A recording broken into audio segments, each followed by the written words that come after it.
Está no ar a CEO TV, o seu canal de empreendedorismo e negócios. Hoje nós vamos conversar com uma lenda do esporte, um ícone que arrebata seguidores e fãs por mais de 20 anos. Estamos falando de José Mário Sperry, que tem um currículo invejável aí nas artes marciais, no MMA, foi 3 vezes campeão brasileiro de jiu-jitsu, 3 vezes campeão mundial de jiu-jitsu, 6 vezes campeão do ADCC, que é considerada a Copa do Mundo da luta agarrada, fez 17 lutas de MMA, foi um dos precursores do esporte, enfim, o currículo de Zé Mário é muito extenso, aí ele tem uma longa fama aí. Zé, muito obrigado por nos atender e é uma honra falar com você aqui na CEO TV. Obrigado aí pela oportunidade, é sempre um prazer poder conversar de luta e de oportunidades que venham surgir no futuro muito próximo.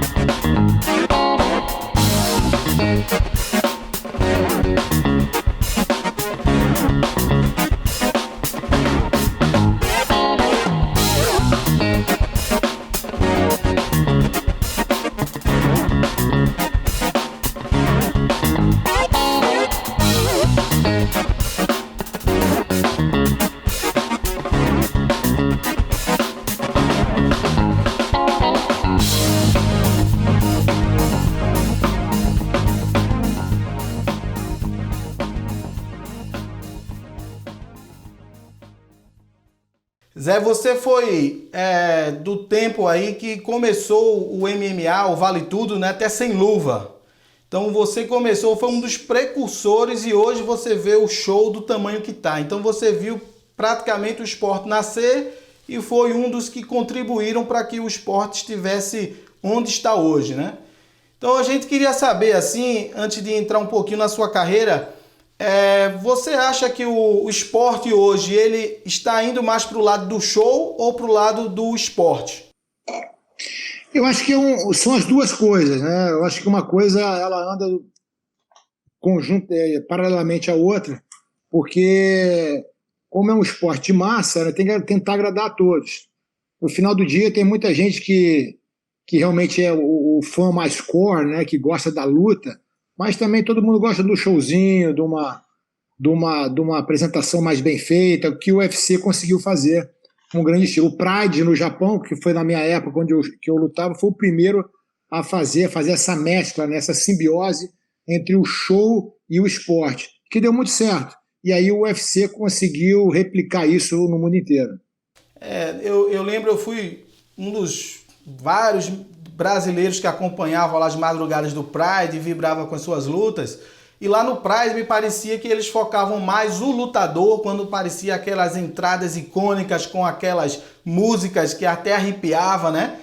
E aquilo já era uma emoção incrível, né? E o UFC parece que foca mais na empresa, foca mais na marca deles em relação aos atletas, que a entrada muitas vezes é até muito rápida, né? Queria que você comentasse um pouco essa questão aí. A minha percepção é que a minha leitura disso que você comentou é que o povo japonês tem aquela cultura, né? Aquela cultura das artes marciais. Então, eu me lembro quando eu comecei, eu fui 52 vezes para o Japão em 8 anos. E quando eu comecei, a primeira vez que eu fui foi em 99, a primeira vez que eu vi, eu consegui entender mais ou menos o que eu estou querendo dizer. Por exemplo, a gente, por várias vezes, as mulheres grávidas iam no hotel para a gente tocar na barriga, que elas achavam que nós éramos encarnações dos samurais, então para abençoar os filhos delas. Então a gente chegava na alfândega, quem tomava conta da alfândega eram militares, então eles batiam continência para a gente em respeito. Então existia essa cultura marcial no Japão, era muito forte. E de certa forma eles levantavam os lutadores como pessoa, não como hoje faz o UFC, que tem aquela coisa mais intrínseca com o nome deles, né? Então foi muito interessante. E tinha aquela coisa também do show, né? Eu cansei de lutar com 80, 70, até 90 mil pessoas ao vivo. Isso aí é um patamar de futebol, né? Eu acho que isso é um patamar de futebol. É uma pena que o Brasil não trouxe nenhum Pride, né? Para lutar, por exemplo, você no Maracanã ali com tantas mil pessoas, né? E você, por que você não lutou no UFC? Terminou indo lá o seu colega lá, o Murilo. Na realidade, nós tínhamos dois grandes eventos na época, só que o Pride era muito mais. A visibilidade na época era muito maior, como empresa, como oportunidade, até de retorno financeiro e de exposição, o Pride era muito maior que o UFC. Então, assim, os lutadores tinham como sonho, né, entre aspas, era lutar no Pride, que o Pride pagava mais, dava mais. Levantava mais a moral do atleta, tinha mais exposição, levava para shows na televisão, ofereciam patrocínios, né? Então, o Pride sempre foi um atrativo maior.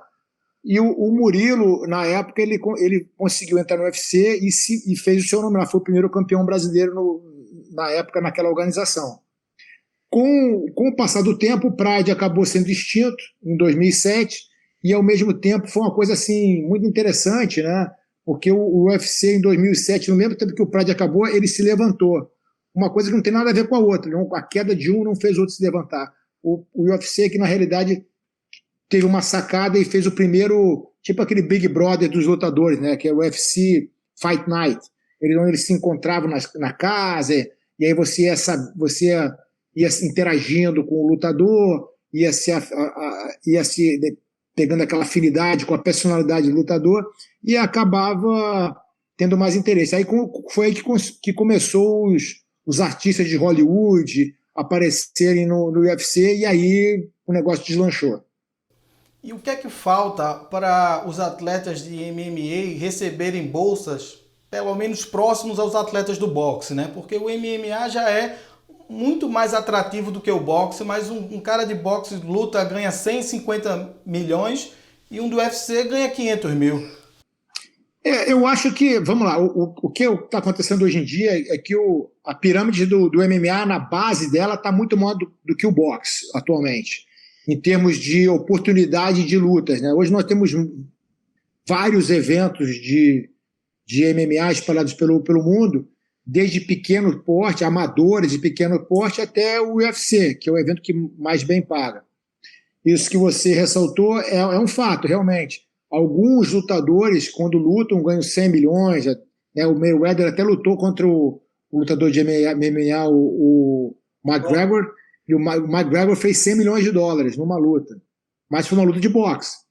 Eu acho que isso acontece, né, no meu entendimento, devido ao fato que o boxe tem aí mais de 100 anos, ou 100 anos de existência como um esporte de luta. Então, ele já tem uma tradição muito grande, já tem um alcance muito maior do que o MMA, que está chegando lá.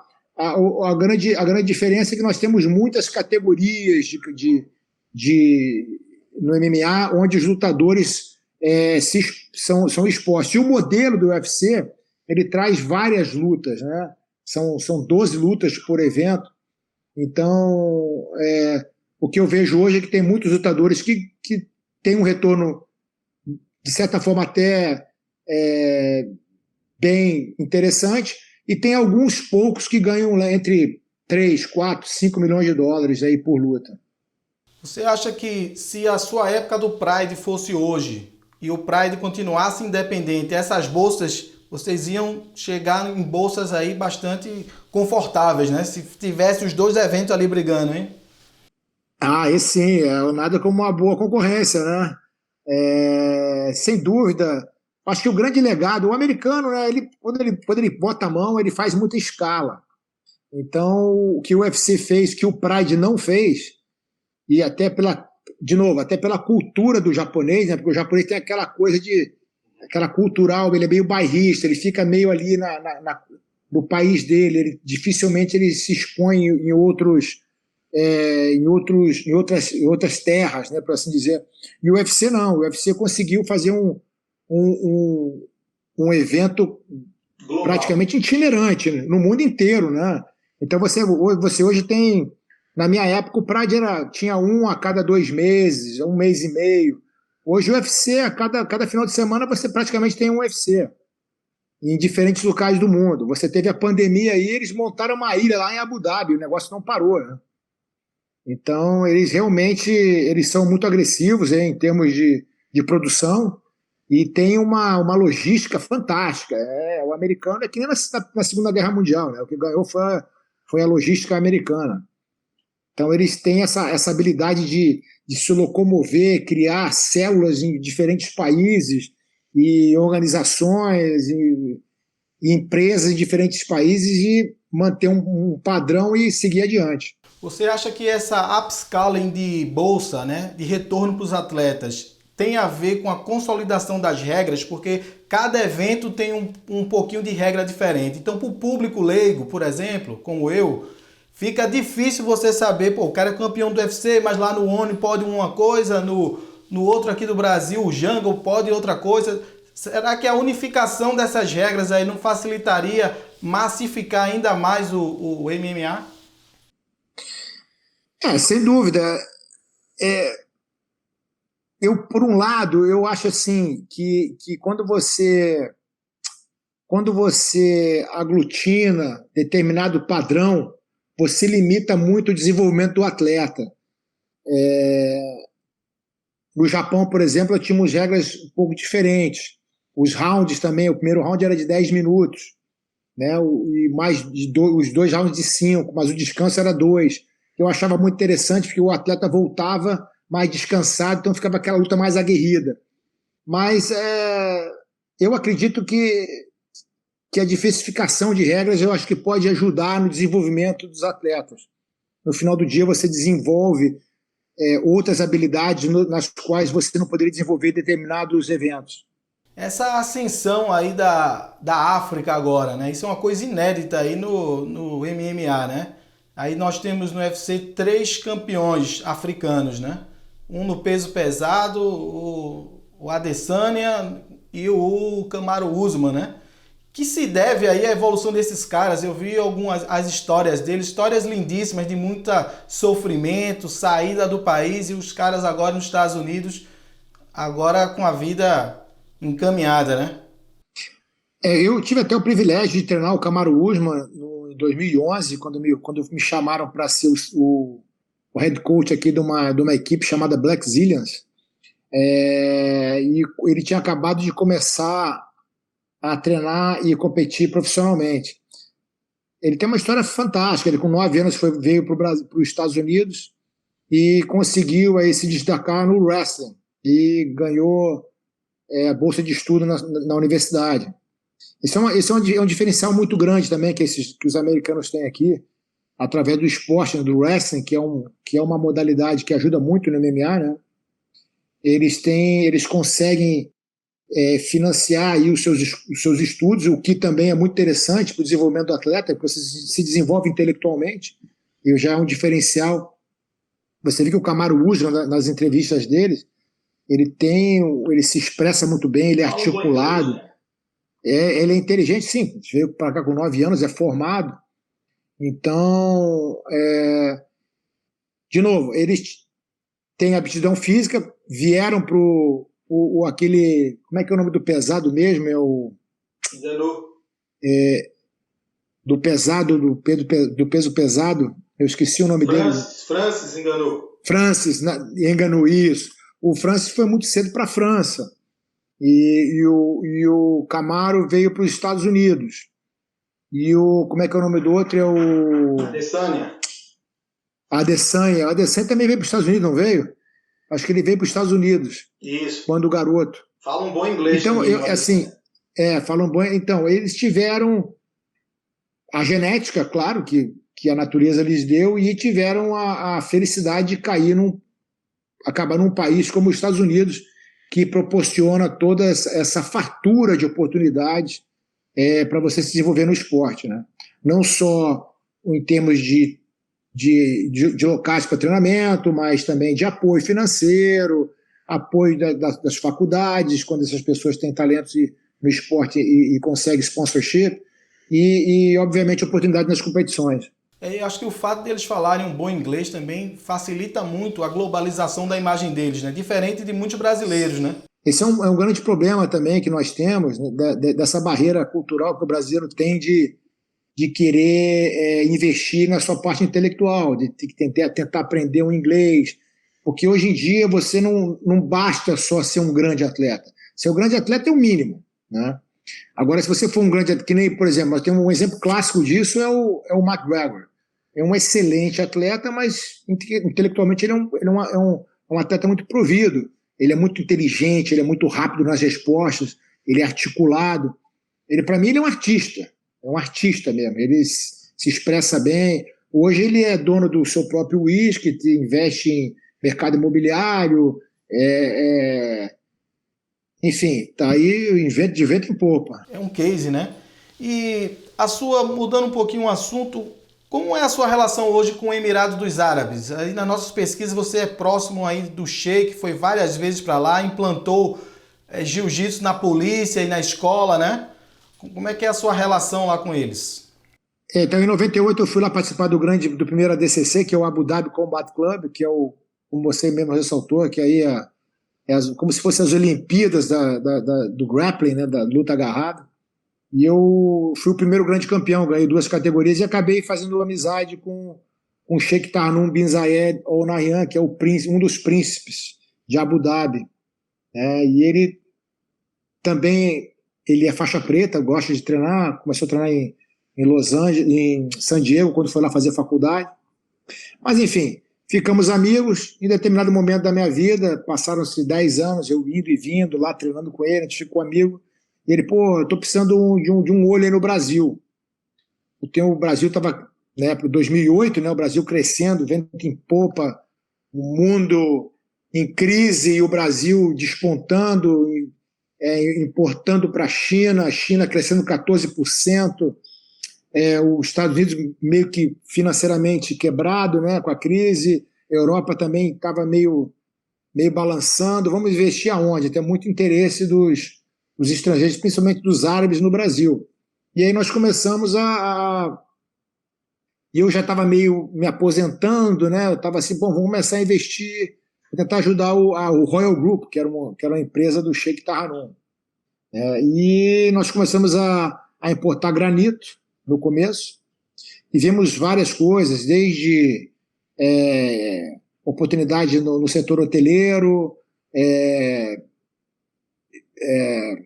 estaleiro para produção de barcos de apoio da Petrobras, e fizemos um grande negócio que foi trazer, que a Abu Dhabi Aviation tinha uma frota de AW139, que era um helicóptero offshore, que na época era a Ferrari dos ares, ninguém tinha. A Abu Dhabi comprou a produção toda durante aí 5 anos. Então, a Abu Dhabi Aviation, que era uma empresa de Abu Dhabi, ela detinha todos, acho que 30 ou 40 helicópteros que estavam na fila de produção, que era essa máquina aí única no mercado.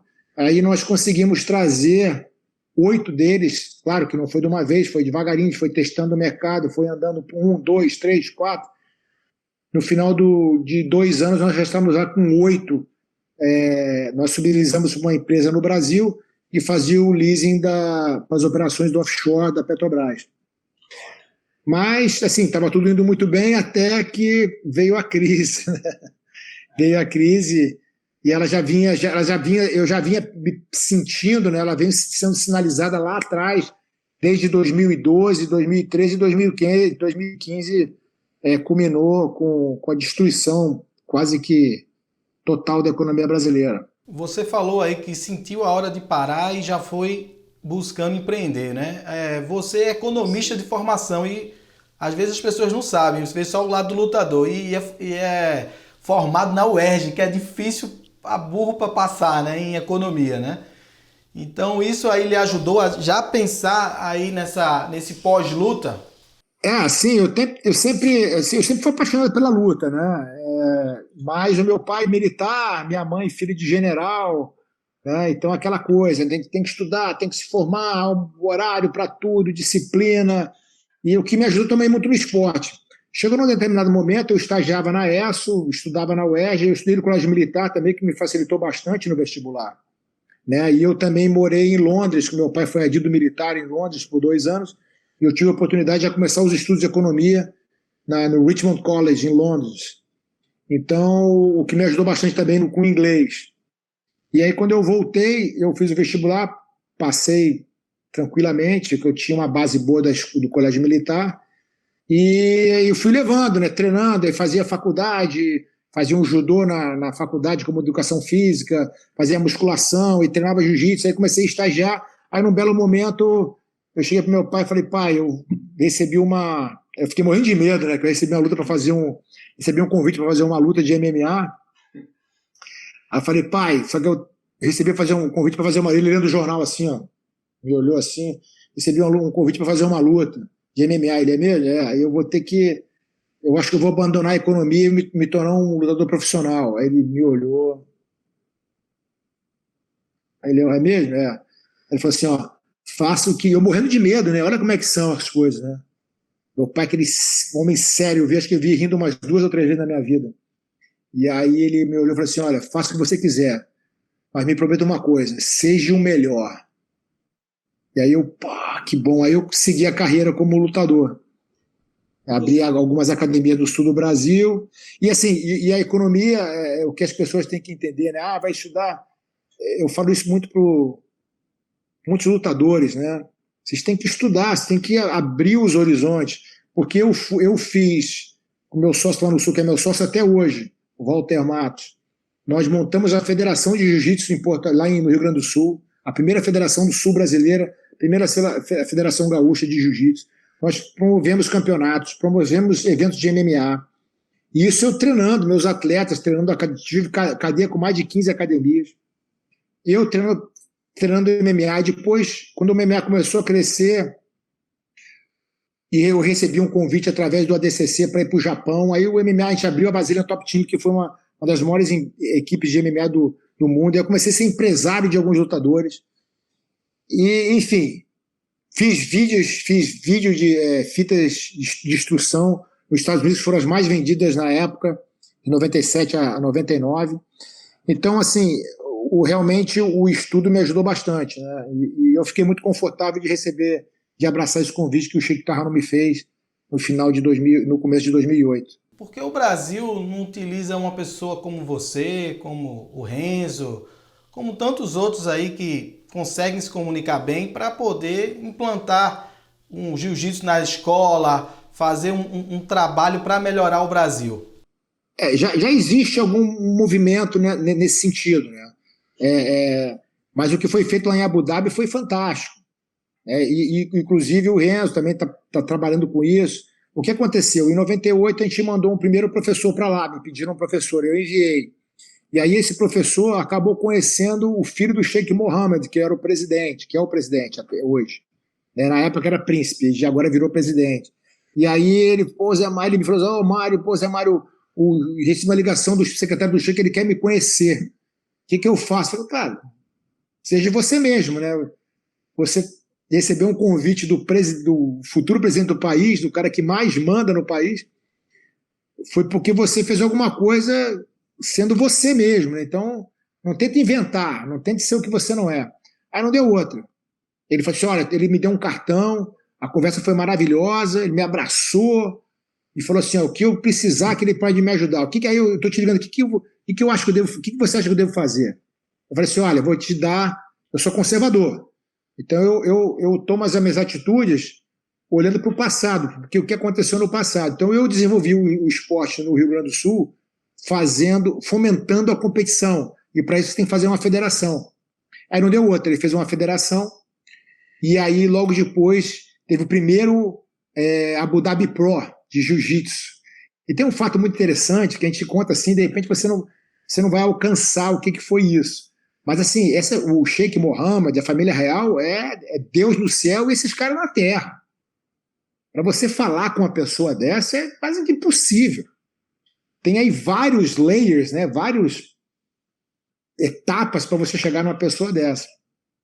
Para você ter uma ideia, teve uma semana antes desse Abu Dhabi Pro, teve uma competição de Fórmula 1, a primeira Fórmula 1 de Abu Dhabi. Fizeram aquele circuito lá maravilhoso, na Marina e tal, no Yas Island. que é onde é que eu ficava, até onde eu ficava hospedado. E aí o Sheikh Mohammed mandou o secretário dele entregar o troféu para o campeão do evento, entendeu?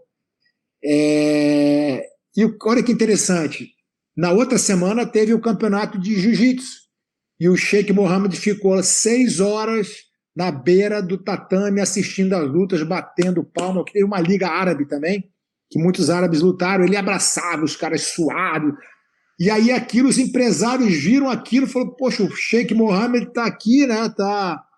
Tá participando disso,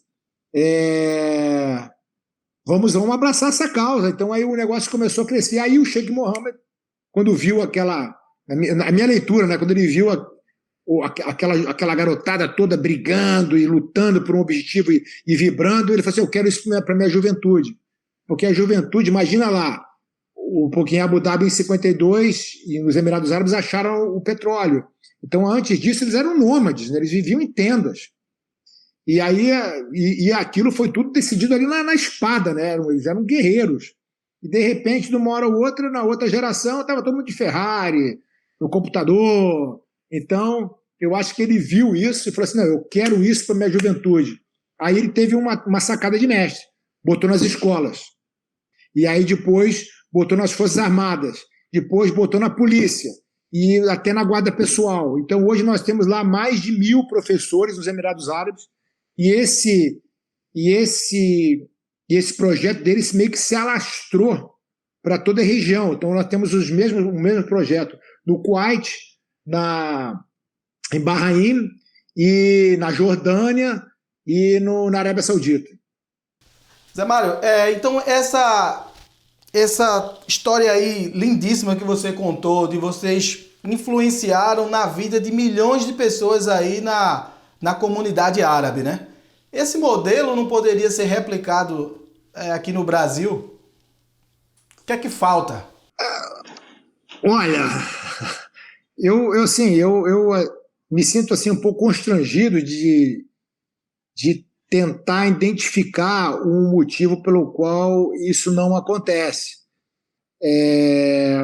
Eu acredito que, enfim, sendo até um pouco indelicado, eu acho que é falta de interesse das autoridades, né? Você vê, quando nós lutávamos no Pride, ninguém conhecia a gente no Brasil. Fui eu que levei a primeira vez a Glória Maria, que fez uma matéria no Pride, foi a primeira vez que apareceu numa grande canal de televisão o evento Pride no Japão, onde tinham milhares de pessoas, os brasileiros todos eram tidos como ídolos naquele país. E no Brasil, pouquíssimas pessoas nos conheciam, só o pessoal mesmo que era aficionado pela luta. Então, inclusive, a nossa academia, a nossa empresa, que pagou as passagens da Glória Maria. E nós pagamos a passagem dela e do câmera. E o evento deu o hotel. Então, assim, se você contar isso hoje, as pessoas não acreditam. E foi engraçado que ela chegou lá meio cansada, né, meio virada. E, pô, Glória Maria, Estrela, ela estava meio de mau humor, assim, pô, tipo, o que eu estou fazendo aqui, né? Pô, esses caras aqui. E quando ela viu, teve uma festa uma festa promocional, antes do evento, que ela viu os japoneses pulando em cima da gente, que ela realizou onde é que ela estava. Aí ela ficou louca, ela vestiu a camisa, aí foi uma grande matéria, e dali que o mundo começou, no mundo que eu digo Brasil, que é o nosso mundo ali, a nossa região, os brasileiros começaram a ver quem nós éramos, entendeu? Mas, enfim, então você vê que situação, né?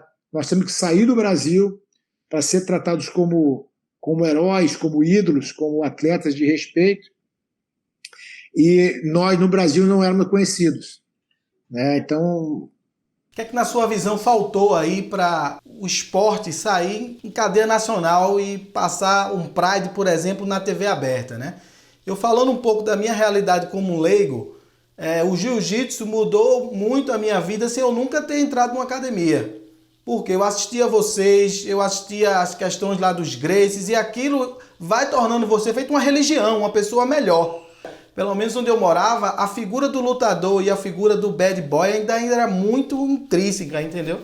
Sim, existia o Brasil tinha são vários problemas, né? Problema cultural, com certeza. Quando eu falo problema cultural, eu falo dos lutadores, da TV, do público em geral.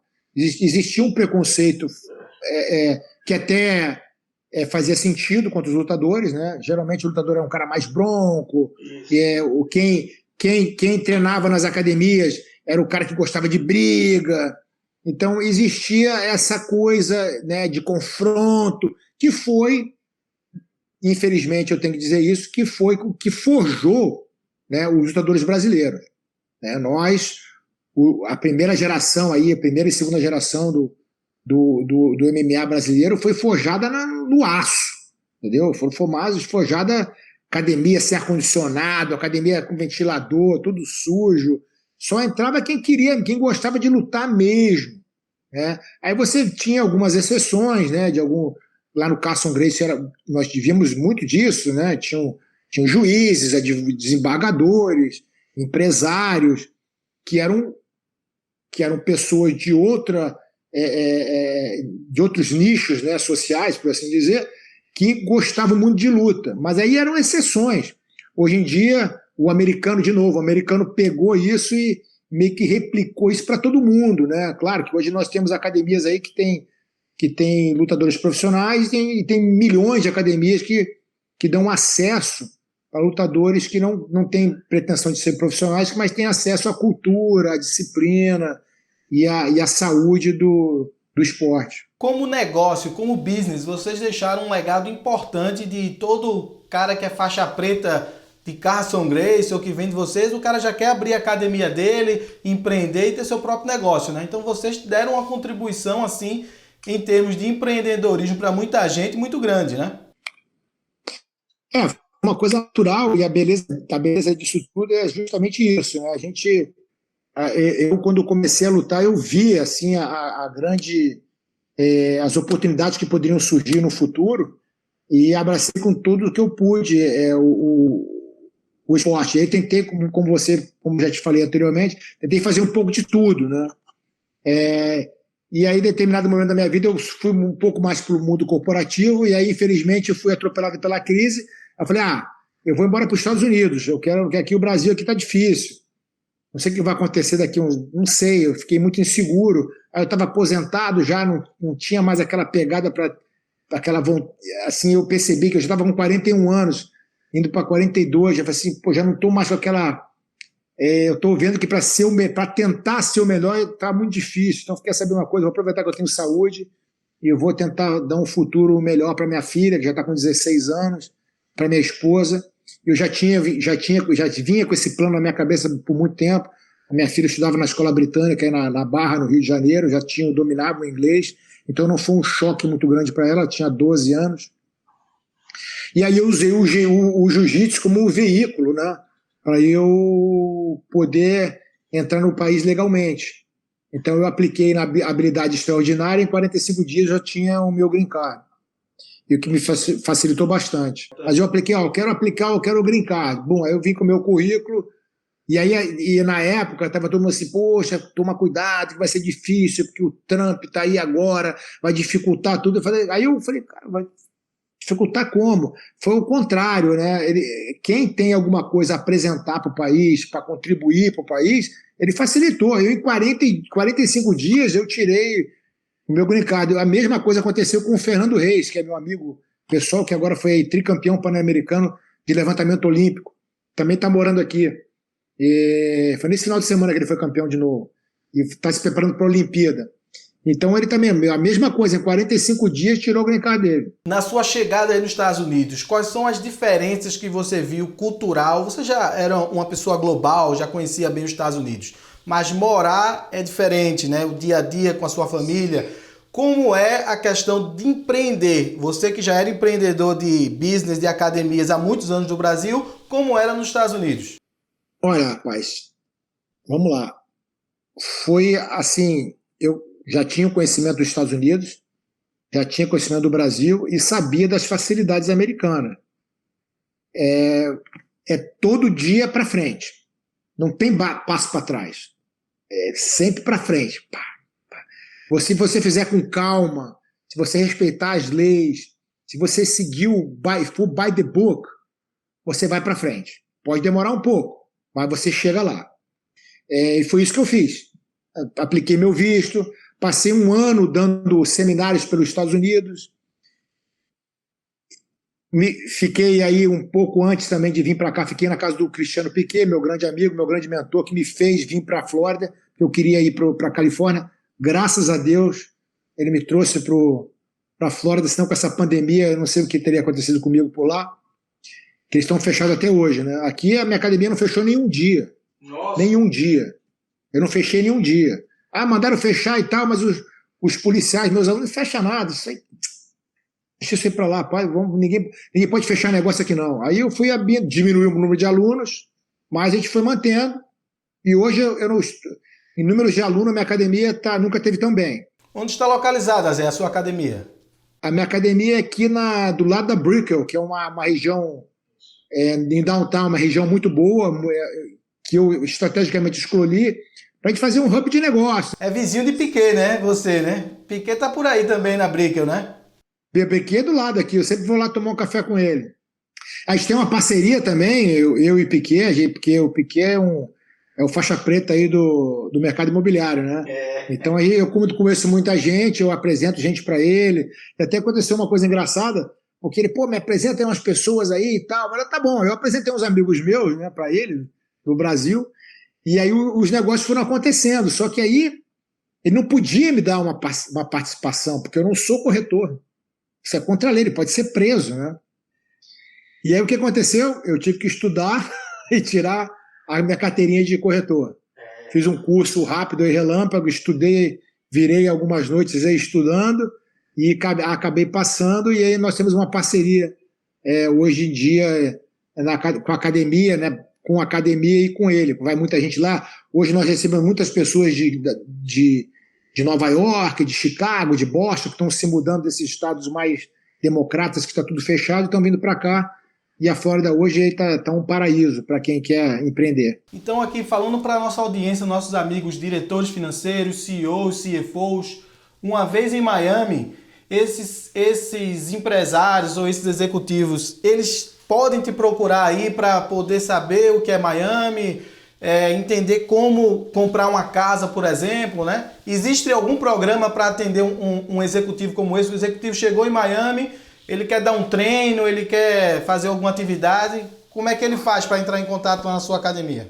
Os dois lugares mais democráticos que eu já conheci na minha vida, e olha que eu sou um cara vivido, é a beira da praia, né, onde todo mundo é igual a todo mundo, e a academia de jiu-jitsu. A academia de jiu-jitsu, todo mundo é igual. Eu já treinei com o Sheik dos Emirados Árabes, já treinei com o Fux, que é hoje ministro do Supremo Tribunal Federal, enfim, já treinei com o garoto que tomava conta do carro na esquina. Então é um local muito democrático. Se vocês, porventura, vierem a Miami, passem na academia, eu vou receber vocês lá, eu vou indicar para onde vocês podem ir, o que vocês precisarem no quesito de tirar visto, ou eu vou dar o caminho que eu fiz, né? E obviamente, o mercado imobiliário aqui em Miami está muito aquecido, né? Com essa questão da pandemia, está todo mundo querendo vir para cá, então é um bom momento não só de vir morar, mas também investir. O mercado por diante, né? A sua relação com Flávio Bolsonaro, o que se parece aí? Vejo vocês aí juntos nas redes sociais. Na realidade, o que acontecia, né? Eu sempre... eu nunca fui muito bom nas mídias sociais, assim, com mídia social. E aí minha esposa, faz aí um Orkut, não sei o quê. Aí eu fiz Orkut naquela época, aí acabou, faz um Facebook. E aí eu fazia um Facebook, achei estranho aquilo, as pessoas querendo ser meus amigos, né? Isso lá em 2000 e pouco, começo de 2000, quando saiu o Facebook, né?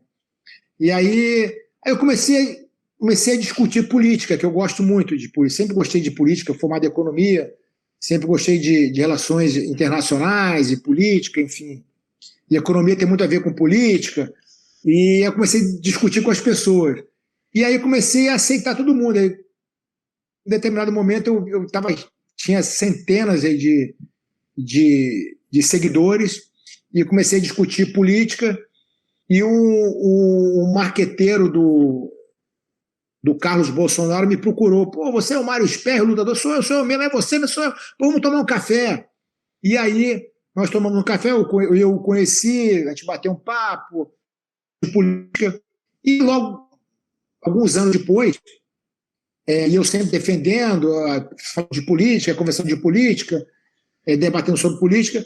Quando o Bolsonaro foi eleito, e ainda estava com a bolsa de colostomia na barriga, após a facada, ele tinha sido eleito, mas não tinha ainda assumido a presidência. Nós fizemos um grande evento de jiu-jitsu no Rio de Janeiro, porque eu represento também a Federação de Abu Dhabi lá no Brasil e aqui na América. E aí eu convidei o Bolsonaro não apareceu no campeonato.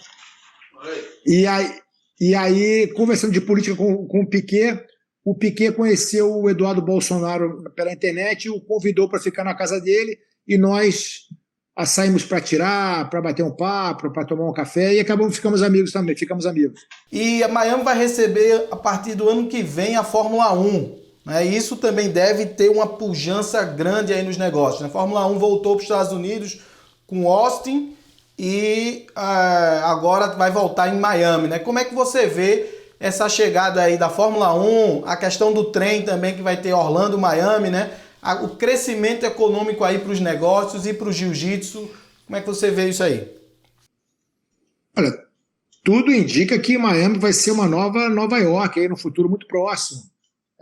Eu tenho assistido não só o trem, não só a Fórmula 1, mas os projetos que tem aqui por volta de Miami são projetos magníficos, são projetos de grande, robustos, de grande qualidade, não só de projetos comerciais, mas também residenciais, projetos de shoppings, projetos de hotéis. Então, assim, acho que a Miami foi um dos poucos lugares do mundo que, com a pandemia, o pós-pandemia, fez o Miami se desenvolver bastante. Então, pelas políticas, eu acredito pelas políticas que foram adotadas aqui de abertura. E a segunda menor carga tributária dos Estados Unidos, né? Para a pessoa física, né? Primeiro é Houston, depois o segundo lugar para se economizar impostos é Miami, é a região da Flórida, né? O ex-presidente, né, Trump, inclusive mudou a residência fiscal dele para a Flórida, né? E isso também deve ter atraído vários negócios aí, né?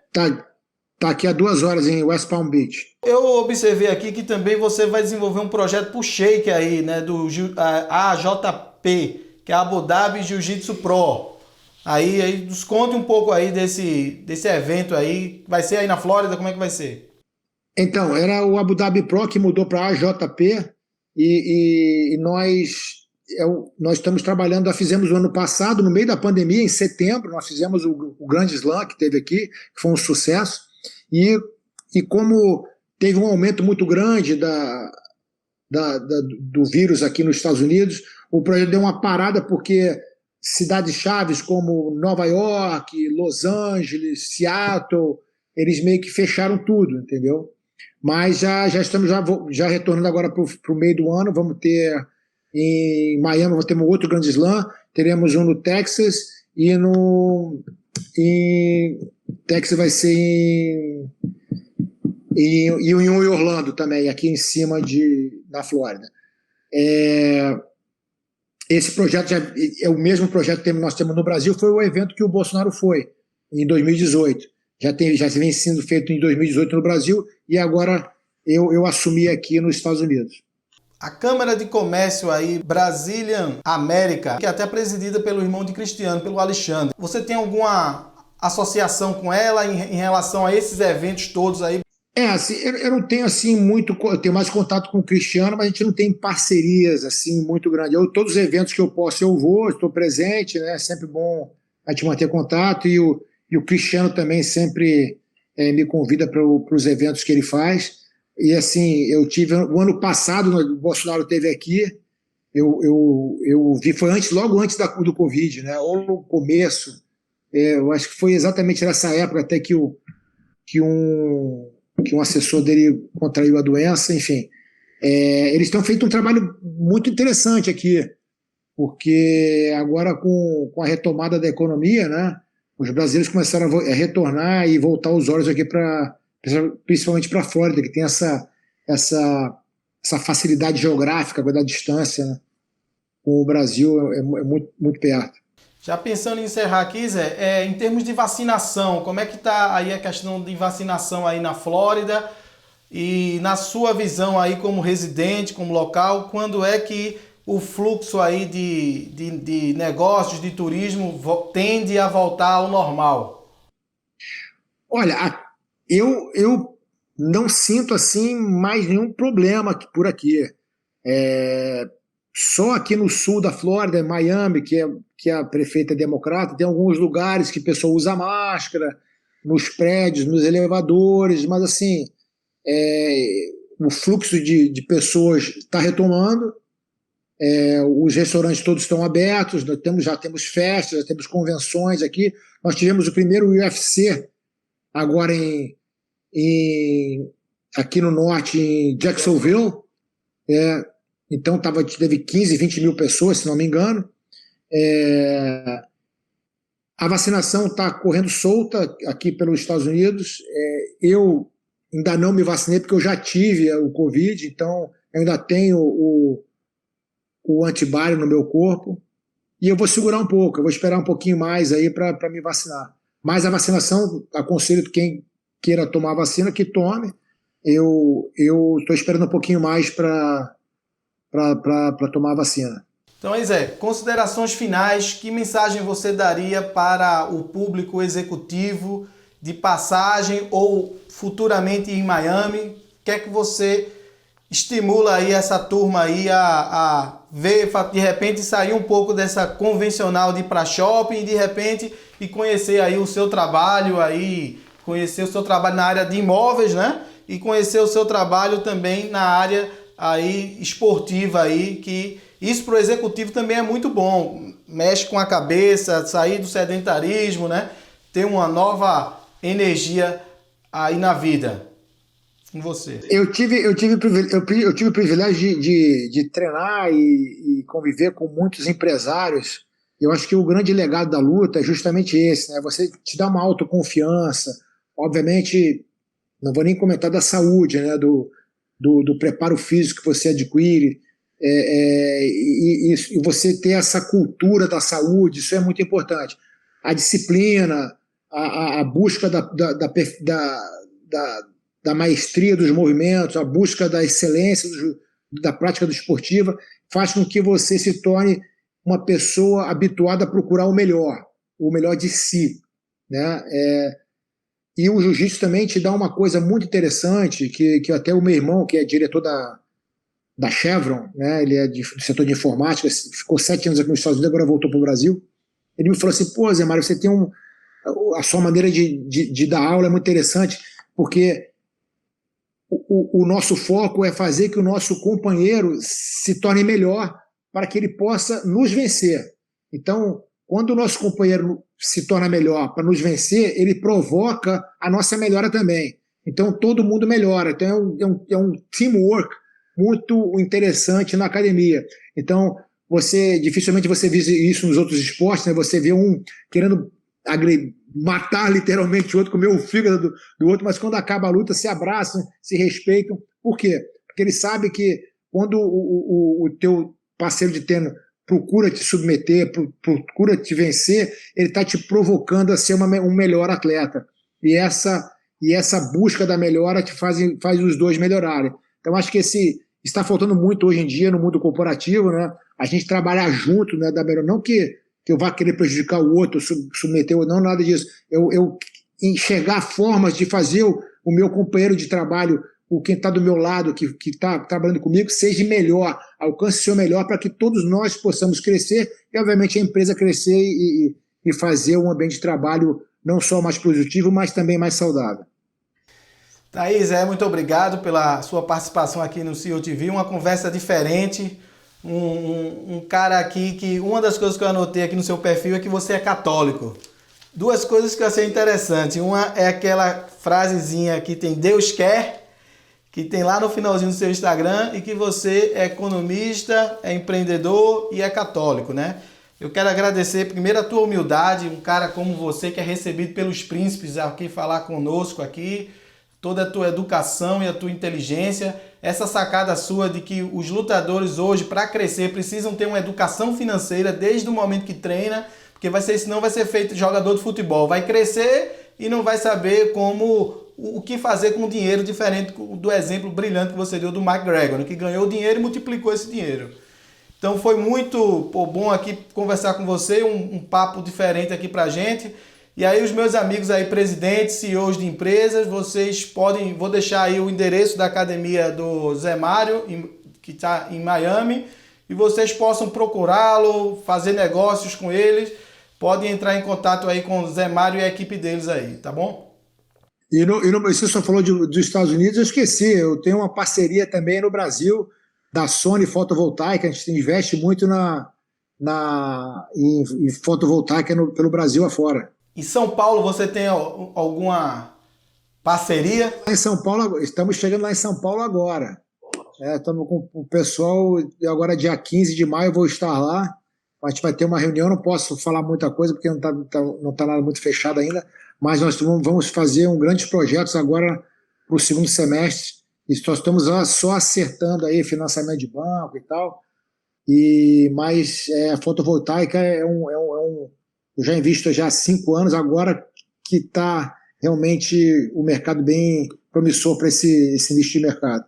Então, muito obrigado, Zé. Nós conversamos com José Mário Sperry, ídolo mundial nos 5 continentes, super campeão de tudo que se propôs na vida e campeão na vida aí, influenciador de várias pessoas, e foi o primeiro atleta a fazer o que hoje se chama de produto digital. Eu mesmo tinha uma fita sua lá, aquelas instructional tapes que eu ganhei de presente de um americano. Isso não chegou nem no Brasil, foi o primeiro a ter infoproduto, viu? Aí no mundo foi Zé Mário com aquelas fitas. Foi em VHS.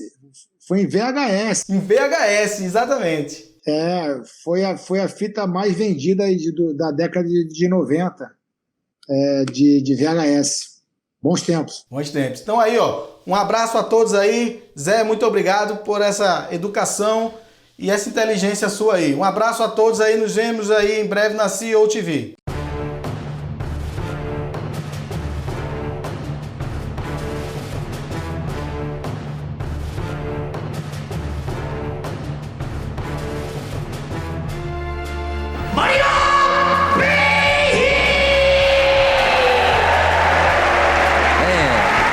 This guy. Tight choke.